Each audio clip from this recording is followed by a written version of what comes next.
Before Meg's Bronco showed up, I ordered a 1-inch leveling kit for it from Zone Offroad. The kit comes with a very thorough install guide, some new hardware, and overall is really well put together. Stick around, I'll show you how I installed the leveling kit, some problems I ran into, and some tips on how to avoid them. Just a disclaimer guys, I'm not a professional, and this video is strictly for entertainment. That's enough chit chat, let's get to the install. Gotta get her up on the lift and pull the wheels. Just gonna use my knee to lift this thing off a little bit. So the first thing it says to do is to remove or disconnect the sway bar end link from the front lower control arm. I prefer to do this with a Allen key socket in the bottom of the sway bar link and a wrench on the nut to prevent spinning the joint inside of here when I hit it with a gun. It will take a bit more time and effort to do it this way. However, it guarantees you're not going to damage the sway bar end link or the boot on the end link during the process of removal. To me, that's totally worth spending a couple extra minutes to save the headache down the road. Next, I'm going to disconnect the ABS bracket from the knuckle and also the brake line bracket from the frame. Now I'll be removing the tie rod.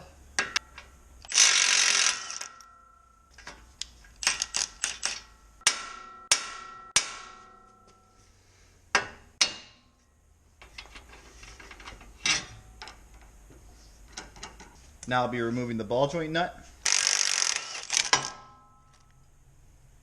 Not sure if my little gun will do it, but I'm going to remove the axle nut now. So for this part they say to use an air hammer or a hammer and a punch. I don't have an air hammer that would do much more than make noise, so I'm going to use my weighted rubber mallet.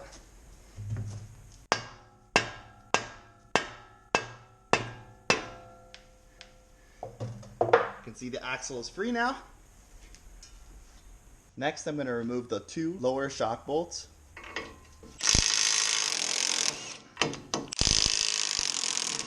Next step is to punch the bolts through the lower control arm and out of the shock. So I've attached a bungee cord to hold the knuckle to the frame so that when I do remove these bolts, should this control arm drop further, it will be held at a position that will not rip the brake line out of the caliper.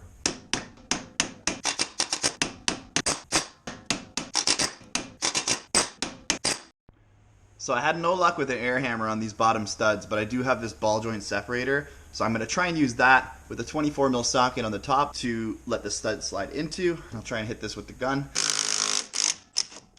Come around here. Perfect. Now I'm going to go ahead and do the same on the other side. I just felt that this was a much better option than slipping and hitting the control arm with an air hammer.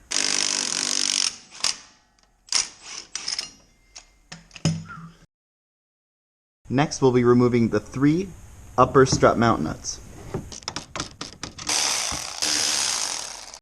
So now that I got the strut out of the vehicle, our next step is to install the upper spacer.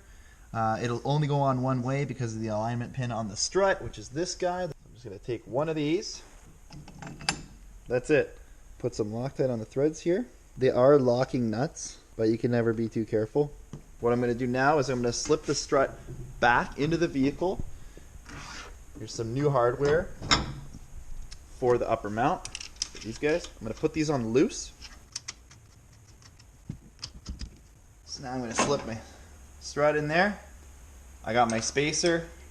That just rests in there just like that. I'm going to tighten the bottom one with the new bolts, washers, and nuts. I'm also going to apply some Loctite to the bolt. Got my washers on my bolts. Now I just got to line up the holes and slip the bolts through. You'll notice I give the bolt a couple love taps with a hammer or a mallet. The reason for this is the control arm's sitting on an angle and the shock mount is sitting flat. It shouldn't take much force to get them through like this, as you don't want to damage the threads or the bolt itself. Install the nuts with the washers on the lower control arm. Okay, so they want you to tighten the lowers to 66 foot-pounds. So I'm going to do that.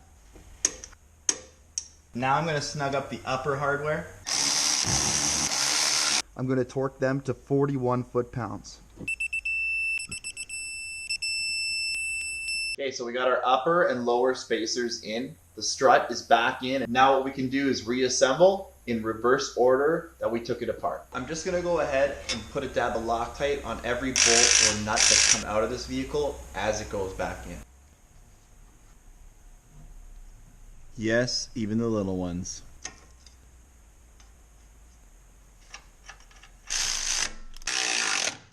So now I'm onto the axle nut. I'm gonna zip it up just to bring it home with the gun and pull the axle forward.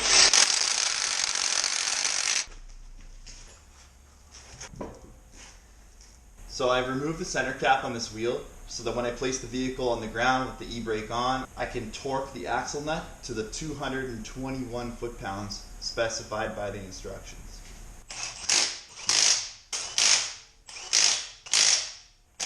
Moment of truth.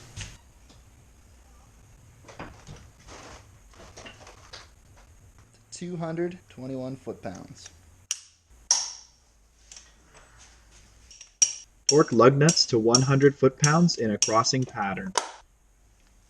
So that wraps it up for our install of the Zone Off-Road 1-inch leveling kit for the 2021 Ford Bronco. Hope you enjoyed the video. If you found it helpful or would like to see more Bronco content, please subscribe to the channel. Overall, the install was super straightforward. I'd say the hardest part of the install, for me anyway, was removing the studs from the bottom of the shock or strut, simply due to inadequate tools. Like my air hammer is not good. I ended up using that ball joint kit.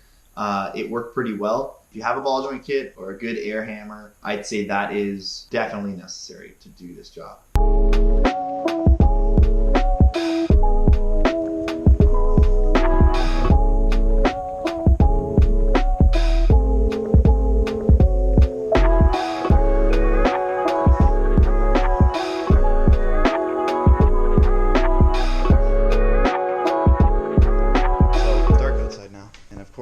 I moved my car outside earlier, and now it's covered in snow. Thanks for watching. See you next time.